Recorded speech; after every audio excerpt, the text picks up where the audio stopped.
Este audio va a tratar de milagros eucarísticos relacionados a sacerdotes que dudaron en el momento de la consagración o que venían dudando, cuya fe, digamos, eucarística, para decirlo así suavemente, no era fuerte.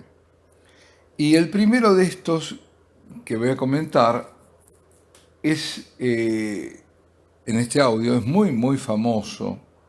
Muy famoso, es el de mayor trascendencia, y es el de Lanciano. Lanciano está en los Abruzzo, en Italia,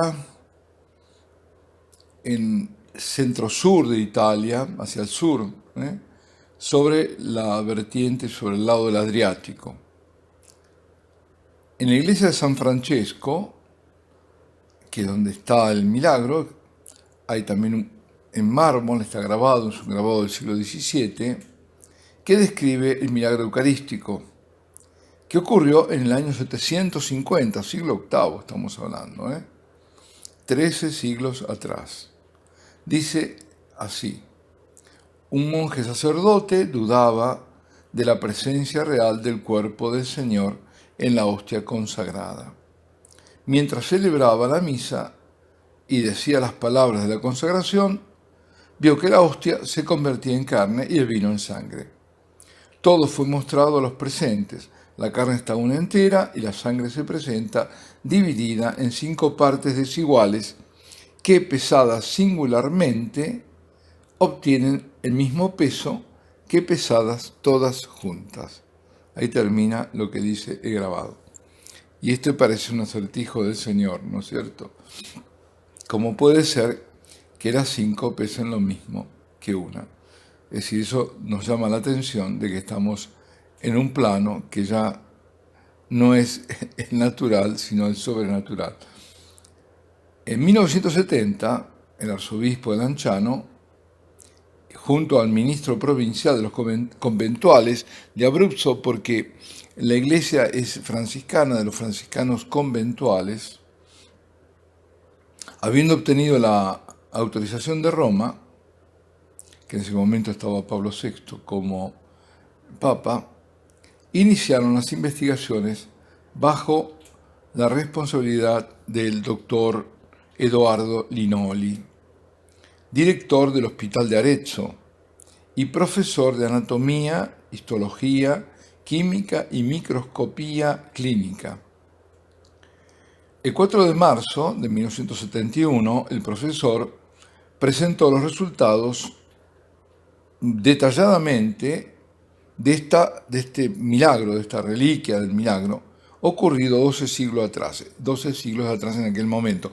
Ahora, hay que decir que, primera cosa, se conserva el milagro después de casi 13 siglos. Y aquí las conclusiones. Primero, la carne milagrosa es verdaderamente carne, constituida de tejido muscular estriado del miocardio, del corazón. Segundo, la sangre milagrosa es verdadera sangre. El análisis cromatográfico lo demuestra con certeza absoluta e indiscutible. Tercero, el estudio inmunológico manifiesta que la carne y la sangre son ciertamente humanos y la prueba inmunohematológica permite afirmar con toda certeza y objetividad que tanto la carne como la sangre pertenecen al mismo grupo sanguíneo AB, el mismo que se encuentra en el hombre de la sábana santa y típico en las poblaciones medio orientales. Cuarto, las proteínas que están contenidas en la sangre están normalmente distribuidas en idéntico porcentaje del esquema seroproteico de la sangre normal y fresca, como si es una sangre recién extraída en el fondo, una sangre fresca. Quinto, ninguna sección histiológica ha revelado rastros de infiltraciones de sales o sustancias conservantes utilizadas en la antigüedad para las momificaciones. El profesor Linoli descartó la hipótesis de una falsificación realizada en el pasado. Este estudio fue publicado en Quaderni Sclavo in Diagnostica. Quaderni Sclavo in Diagnostica, en italiano, fascículo 3 del año 1971, suscitando un gran interés en el mundo científico. Pues bien, en 1973, 2 años después, el Consejo Superior de la Organización Mundial de la Salud nombró una comisión científica con el fin de verificar las conclusiones del profesor Linoli. Los 500 exámenes se realizaron en 15 meses. Las investigaciones fueron las mismas hechas por el profesor Linoli, exceptuando algunas nuevas. Con mayor precisión se afirmó que los fragmentos del anciano no podían ser tejidos momificados. Acerca de la naturaleza del fragmento de carne, se declaró que se trata de un tejido vivo porque responde a todas las reacciones clínicas propias de los seres vivos. Entonces, la carne y la sangre del anciano aparecen como recientemente extraídas de un cuerpo vivo. Alguien que esté vivo hoy, después de 12, 13 siglos. Esto confirma lo dicho por el profesor Linoli. En la redacción final de las investigaciones hechas por la Comisión Médica de la Organización Mundial de la Salud y de las Naciones Unidas, publicados en diciembre de 1976 en New York y en Ginebra, se declaró que la ciencia, consciente de sus límites, se detiene ante la imposibilidad de dar una explicación. Contundente, ¿eh? ¿Qué había pasado? Bueno, había pasado, como dije al comienzo, un monje basiliano de San Basilio, bueno, por San Basilio Magno, eran de rito bizantino, toda esa costa adriática en general estaba más hacia el sur, el rito bizantino, influenciado por Constantinopla, por Bizancio. Pues este monje en el siglo VIII, la iglesia no estaba dividida tampoco en ese momento, era una sola iglesia, el momento de la consagración duda, bueno, ya venía dudando, claro, y se le presenta, se le transforma la santa hostia, la hostia de pan se transforma en carne, y el vino es sangre.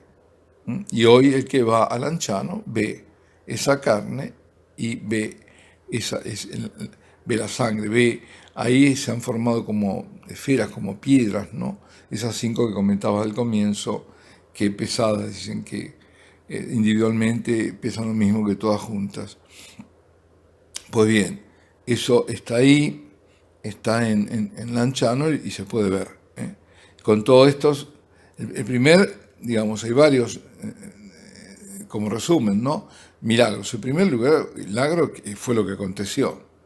El segundo milagro es que después de tantos siglos, estamos hablando de 1300 años, más de 1200, casi 1300 años, después de tanto tiempo expuestos a los agentes atmosféricos, biológicos, de todo tipo, se mantenga, esté ahí, que uno lo pueda ver.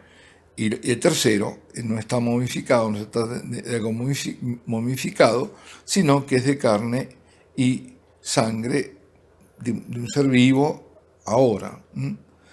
Es impresionante, es un milagro que a ver, que le busquen explicación los agnósticos. Bien, ahora vamos a otro. También sobre esta misma tipología de la duda de un sacerdote, sacerdotes dubitativos. Esto fue en Ficht, en 1310. Ficht está en Austria, en un pueblo, una aldea que se llama de San Jorgenberg, Ficht, San Jorgenberg Ficht, ubicado en el valle del Inn, el río Inn, que va, bueno, ahí famoso es Innsbruck, ¿no? Es en el Tirol, esa zona del Tirol. Es conocido justamente gracias a un milagro eucarístico que ocurrió, como decía, en 1310. Durante una misa, el sacerdote fue asaltado por dudas acerca de la presencia real de Jesús en esas especies consagradas. Inmediatamente después de la consagración, el vino se convirtió en sangre, que parecía hervir, que como que bullía, no era por la temperatura, sino que bullía y se empezó a derramar del cáliz. En 1480, luego de 170 años, la sangre se encontraba fresca, como si hubiese brotado hoy de una herida. Y esto lo escribió un cronista de la época. Y actualmente la reliquia sigue siendo custodiada en el monasterio de San Georgenberg. Vamos a ver cómo fue. Cerca al altar lateral de la iglesia del monasterio se encuentra una tabla de documento que dice: en el año de gracia de 1310, bajo el abad Rupert, un sacerdote celebraba la Santa Misa en esta iglesia dedicada al santo mártir Jorge y al apóstol Santiago. Después de haber consagrado el vino, fue asaltado por la duda si bajo las especies del vino se encontraba verdadera y realmente la sangre de Cristo. Y inmediatamente el vino se transformó en roja sangre que comenzó a hervir en el cáliz hasta el punto de derramarse. El abad y sus monjes, quienes se encontraban en el coro, además de numerosos peregrinos presentes en la celebración, se acercaron al altar y constataron lo que había sucedido. Lleno de temor, el sacerdote no logró beber toda la santa sangre. Entonces el abad vertió el resto en un recipiente junto con el paño con que se secaba el cáliz, es decir, el purificador, para luego depositarlo en el sagrario del altar mayor. Atraídos por la noticia, muchos peregrinos comenzaron a visitar el santuario para adorar la santa sangre.